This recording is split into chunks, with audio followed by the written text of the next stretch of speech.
Wasim Hernandez. Let's go now to Evelyn and Paul. I wanted to hear your comments on this. Evelyn, Paul, how are you guys doing tonight? New technology here at the Pinche Gringo Show. And of course, with new technology, everything shuts down. I was better with my webcam, Hector, but we're back in. I hope you guys can hear me. That's so you great. heard what I mean, right? You heard it. Heard. The question is, thank you, Dan, for having us. But my question is, has Trump even had tacos de trompo? That's a good one for the next show. Taco salads from Taco Bell. That's what he thinks is pretty Mexican. But listening to Wasim, what was going on in your mind, Evelyn? Well, I think that, first of all, we have to look at the population of the United States. We have 60 million Latinos living in the United States, where 32 million are eligible to vote. And 2/3 of those 60 million are Mexican and Mexican Americans. And you know what? That's the beauty of us as Latinos. I mean, we come from different cultures. Within our cultures, we have subcultures. And within what we saw our colleagues speak about today, it's the whole conversation about socialism and communism. And personally, for me, I think it's a very deep insult when I'm a centrist, I'm a Democrat, I am a part of the Democratic Party because I believe in democratic values. So I think that it's just something that we have been seeing lately, and it's a massive disinformation campaign that focuses on scaring our Latino communities. And it's really sad to see this happening. Yeah, I understand. Paul, we've been talking before the show about polling because I think there's been a certain, conversation in the news media that Latinos today in 2020 are more so supporting Trump than they were in 2016. And this is pretty fascinating because of all the rhetoric, even after the election until the midterms. It seems like his strategy in the midterm election was to, bring up the caravans and scare white people that Mexicans were coming, and it didn't work. And then now he's doing it with African Americans. But so these poll numbers are really strange. Like Quinnipiac, which is a very left-leaning polling, saying that more Latinos are voting for Trump this year. What's your thoughts on this?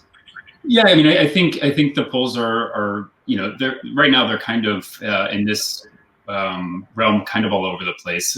Just this week, we saw the Wall Street Journal, NBC, and Telemundo publish a poll that put Biden leading Trump at 62%, with Trump's 26%, which polls roughly where Trump was in 2016 in the competition against Hillary Clinton.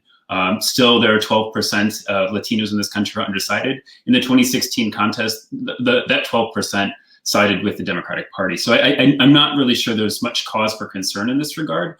But what I would point to, and this is something that Evelyn touched on, is that we kind of do ourselves a disservice when we talk about Latinos as a monolith. And the Latino vote, como tal, is a myth in U.S. electoral politics. And so I think, what Wasim was talking about, what Evelyn mentioned in her discussion of disinformation, we have to sort of tease apart why Latinos might be enticed to vote for someone like Donald Trump, despite the fact that he launched his candidacy and his presidential bid in 2015 with racist remarks directed against Mexicans and Mexican Americans, and especially migrants. And I think part of it comes down to social issues.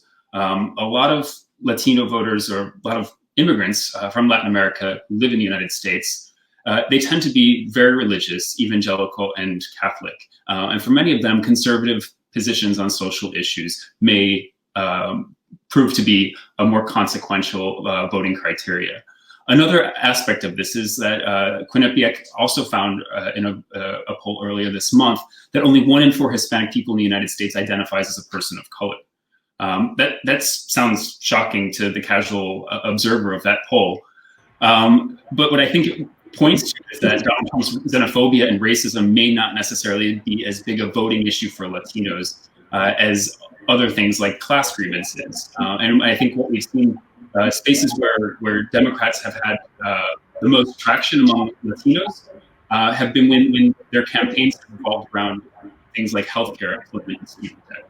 Right. So I understand, Paul, that we can't think of Latinos as a whole, but there are some groups that are really going to make an impact on this election. And it's not that Latinos are going to, the majority will support Trump, but also there are counties in different battleground states. And let's go to your county or Miami-Dade County. I know you're Broward County, but Miami-Dade County, the Cuban-American vote, and also the Colombian vote, right? The Venezuelan vote of people who are against the socialist regimes in these countries are drifting more towards Trump. And what they're saying in Florida is that he needs to win Miami and Broward County by a large margin in order to be able to win Florida. So what are you hearing down there in Florida? This is also happening in Texas, where Biden is coming within 1% of the vote, in Arizona, where there's a large Mexican population. So tell us, Evelyn, what's happening on the ground. Well, we have to mix what's happening on the ground with the individuals who actually do the micro polling and focus on weighing in the samples of the polls that they do. Sometimes the polls that are done do not have large samples of Latinos. But from the samples that we have that are also, from Latino Decisions to ICR Ads Mobile, Venezuelans continue to mostly vote Democrat. Puerto Ricans, which we have around 700,000 that are eligible to vote in Florida, mostly vote Democrat. Now, it's interesting because now we have the Colombian Americans. I'm Colombian American. My husband's Mexican American. But the Colombian Americans, there's approximately, they say, 200,000 Colombian Americans registered to vote in Florida, where probably 100,000 are going to go out to vote. And within those 100,000, that's the 1% that, we lose or win Florida. So it's interesting because right now, once again, with the massive disinformation campaign that we're seeing within the WhatsApp groups, and recently Mark Caputo and Sabrina Rodriguez broke the story about QAnon. And it's interesting that you talked, Dan, and what we heard about the religion. I mean, this is the things that are in these videos, and what's happening is practically saying that, that the Democrats are practically part of the Satanic Party, and the most crazy conspiracy theories that all involve George Soros. So right now, the Congress has asked the FBI to investigate these individuals and to find out who are the actors behind this, because it's called cheating, and we need to find out who they are. So that's where we're at right now here in the United States. And it's really, really sad. This is where we're at. Interesting. Paul, what does the Biden campaign do in the next month to ensure that Latino voters are being connected to and moving over to his camp? Because it looks like that not many people are undecided anymore. People are in their camps and there's not going to be too much sway. But is there a chance that there can be some movement here? Yeah, I mean, I think, again, this goes back to sort of messaging or micro engagement at the level of different counties or different states and the different diaspora populations that live in them. But I think across the board, and even among Cuban Americans who have historically voted Republican, we're starting to see a sort of a generational shift or a generational change. And I think younger voters and younger Latino voters who massively favor Biden over Trump are going to be more attracted to a message that talks about what they're living day to day in the United States. That focuses on issues like healthcare, focuses on issues on like employment, focuses on issues like the coronavirus response.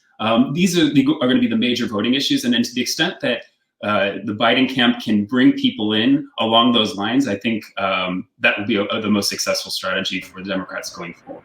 Absolutely, yeah. It was really interesting to hear Wasim holding the local government responsible for the healthcare crisis when state and national governments really failed on that, right? To be able to give them the resources in a region that is extremely poor and really needed those resources and help. So it's going to be an interesting election. I'm wondering how much the press is going to be taking these Latino voters and skewing it, of course. Then what's the reality? And I guess we'll see the exit polls to see what happens. But Evelyn, Paul, thank you guys so much for joining us on the show today. Good luck in the last couple of weeks in working to get out the Latino vote. Thank you. Thank you, Dan. Appreciate it.